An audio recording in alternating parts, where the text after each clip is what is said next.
चलिए भाई शुरू करते हैं। बैरनेस हमने इससे पहले देखा था और बैरनेस के बाद अर्ली रेनेसा को आज हम देख रहे हैं। इसमें सभी का स्वागत है।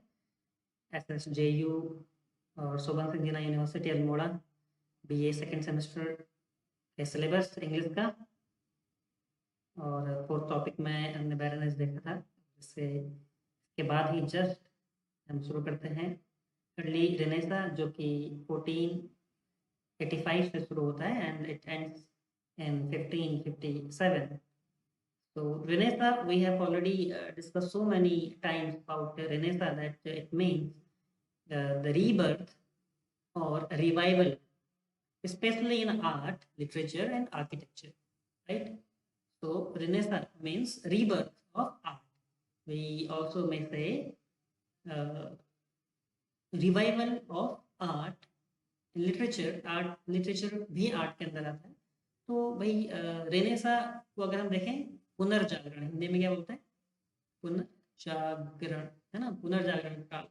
तो भाई रेनेसा किस चीज़ का पुनर्जागरण की हम बात कर रहे हैं? तो रेनेसा की हम देखेंगे रीबर्थ। पुनर्जागरण मीन्स रीबर्थ या फिर रिवाइवल। किस चीज़ का? लिटरेचर का, रूल्स रेगुलेशंस का, इसमें जिस फॉर्म पे, जो क्लासिकल फॉर्म्स पे लिखा गया था, है ना। तो लिटरेचर की अगर हम शुरुआत देखते हैं तो वैसे तो हमने भाई देखा था ओल्ड इंग्लिश पीरियड, है ना। We just studied from old English period and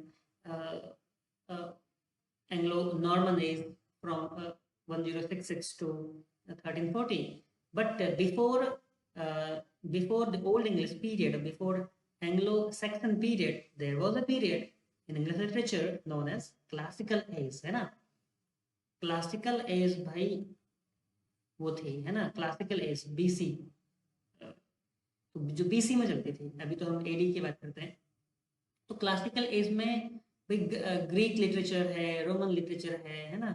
तो उस समय पे कई ऐसे राइटर्स रहे, तो जो जो मतलब जो है जिन्होंने चीज़ें लिखी, है ना। इलियाड है, ओडिसी है, और कई सारे जैसे ओविड है, ओविड पोएट है ना, और होमर है ना। तो होमर, ओविड, कई सारे ऐसे मतलब जो है पोएट्स रहे जो क्लासिकल एज में थे। उन्होंने लिटरेचर को जो है जिस फॉर्म पे लिखा गया था, जिस जिस शैली में लिखा था, है ना, जिस स्टाइल में लिखा था, उस स्टाइल में जो है उसको रिवाइव करने के लिए, उसी फॉर्म को रिवाइव करने के लिए, उसके बाद भी हमने देखा कि भाई ओल्ड इंग्लिश पीरियड में कई सारे ऐसे राइटर्स आए, सिनेवुल्फ से लेके जो है बीडे हम देखते हैं, है ना, एक्लेसियास्टिकल हिस्ट्री ऑफ इंग्लैंड उन्होंने लिखा। ऐसे ही जो है कई सारे ऐसे पोएट्स वहाँ पर भी रहे। बियॉल्फ एक बहुत बड़ी पोएम हम देखते हैं ओल्ड इंग्लिश पीरियड में। तो ओल्ड इंग्लिश पीरियड से पहले भी हम देखते हैं क्लासिकल एज में वहाँ पर लिटरेचर को लिखा गया।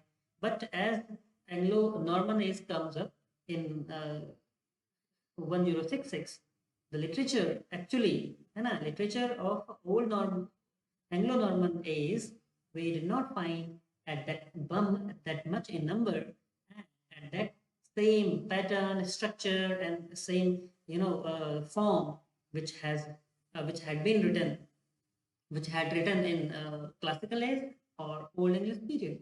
तो जो हमारा 1066 से लेके 1340 तक जो टाइम पीरियड था, वो जो था लगभग लगभग एक खाली सा था। यहाँ पे कुछ ही राइटर्स यहाँ पे हम देखते हैं। वो आप दांते की बात करते हैं, तो वो भी मतलब जो है लेट 13-14 सेंचुरी में हम देखते हैं। तो भाई बहुत ज़्यादा यहाँ पे कुछ भी लिटरेचर में बहुत ज़्यादा डेवलपमेंट नहीं हुआ। मैं भाई ये बता रहा हूँ लिटरेचर में रेनेसा की जरूरत क्यों पड़ी, है ना, रेनेसा क्यों आया। तो रेनेसा क्यों आया, इसका जो रीज़न है कि लिटरेचर में एंग्लो नॉर्मन एज में हमें जाना पड़ेगा थोड़ा पीछे। एंग्लो नॉर्मन एज में, जो कि 1066 शुरू हो रही है 1340 तक, यहाँ पर we did not find literature that so much in number, है ना। बहुत ज़्यादा नंबर्स में लिटरेचर नहीं लिखा गया, और even not written in that same form, है ना। उस फॉर्म पे भी नहीं लिखा गया, तो बहुत ज़्यादा चीज़ें नहीं लिखी गई। तो ये लगभग लगभग क्या था, एक ब्लैंक ब्लैंक सा हो गया लिटरेचर में। But as 14th century, in 14th century, we see the Renaissance, the coming of Renaissance in 14th century from Florence, Italy, है ना, इटली से जो फ्लरिश हुआ रेनेसा, है ना, वो यही एम लेके, यही मतलब ऑब्जेक्टिव लेके कि भाई लिटरेचर को उसी सेम फॉर्म, उस क्लासिकल जो है स्टाइल और उस क्लासिकल लिटरेचर को रिवाइव करने के लिए और जो है उस लिटरेचर को मतलब उस लेवल पर पहुंचाने के लिए रेनेसा को रीबर्थ करने की जरूरत पड़ी, है ना। लिटरेचर को रिवाइव करने की जरूरत इन लोगों ने समझी। किन लोगों ने? 14th सेंचुरी के एज ऑफ चौसर में हम देखते हैं, एज ऑफ चौसर में हम देखते हैं कि उन लोगों ने समझा कि now we should revive literature and we should write literature the same form, structure, है ना, and we should take literature at that height it was earlier than in classical age. So the aim actually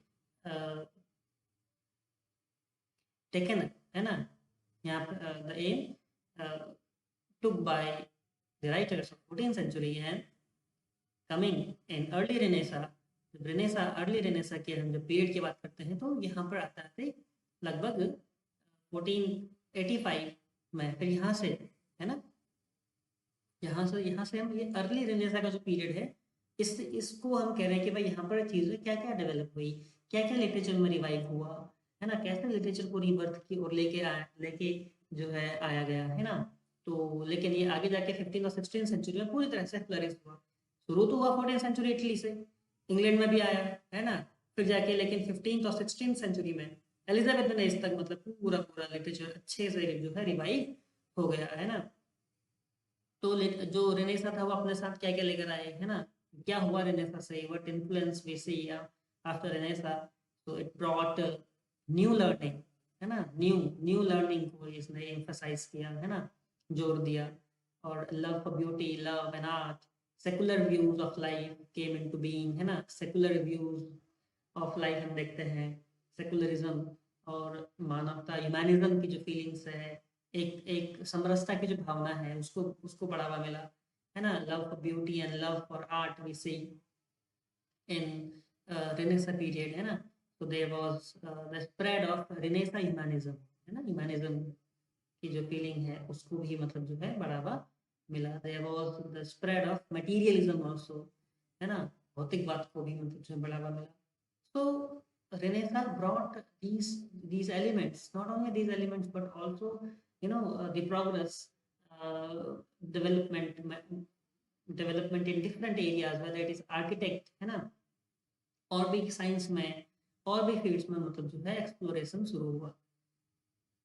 But talking about literature, we see two great writers because that is BA second semester की बात हो रही है, तो भाई बहुत ज़्यादा writers को हम डिस्कस नहीं कर रहे हैं डिटेल में, but we are discussing the key writers, है ना। Sir Thomas Wyatt, we call it Wyatt, the father of Petrarch and sonnets को इन्होंने रिवाइव किया, क्योंकि पेट्रार्क इटली में पेट्रार्क ने शुरू किया था, और जिस स्टाइल में पेट्रार्क ने लिखा उसी स्टाइल को फिर जो है फॉलो किया सर टॉमस यार्ट ने, and then he is known as the father of Petrarch and sonnet.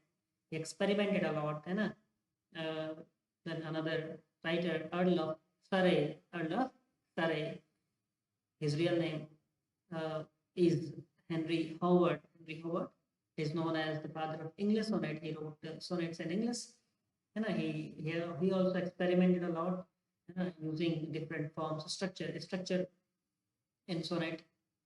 तो भाई दो राइटर्स को आप याद रखिए इसमें, सर टॉमस यार्ट और अर्ल ऑफ, ठीक। इसके अलावा एक नोट हम देखते हैं, अर्ली रेनेसा जो है रिचर्ड टोटल्स मिसलेनी, बहुत इंपॉर्टेंट ये वर्क है, 1557 में इनका एक वर्क आता है मिसलेनी, एक कलेक्शन ऑफ पोएम्स है ना। इसमें सोनेट्स आ गए सर टॉमस यार्ट के, और सोनेट्स आ गए इसमें अर्ल ऑफ सरे के, है ना। और 1557 में ही ये जो अर्ली रेनेसा है वो खत्म होता है, और यहाँ पे लिखा भी है sonnets of sir Thomas Wyatt and Earl of Surrey published in the collection in 1557, ठीक। तो दोनों के और भी कई लोगों के राइटर्स के मतलब जो है सोनेट्स और वर्क्स इसमें पब्लिश हुए, पोएम्स पब्लिश हुई, और इसमें मेनली मतलब सर टॉमस यार्ड और हेनरी हावर्ड को हमने फोकस करते हुए लिखा है। ठीक, तो यहाँ से अर्ली रेनेसां जो है वो खत्म होता है और शुरू होता है great age, golden age of English literature, Elizabethan age, जो कि हम आगे डिस्कस करेंगे। ठीक।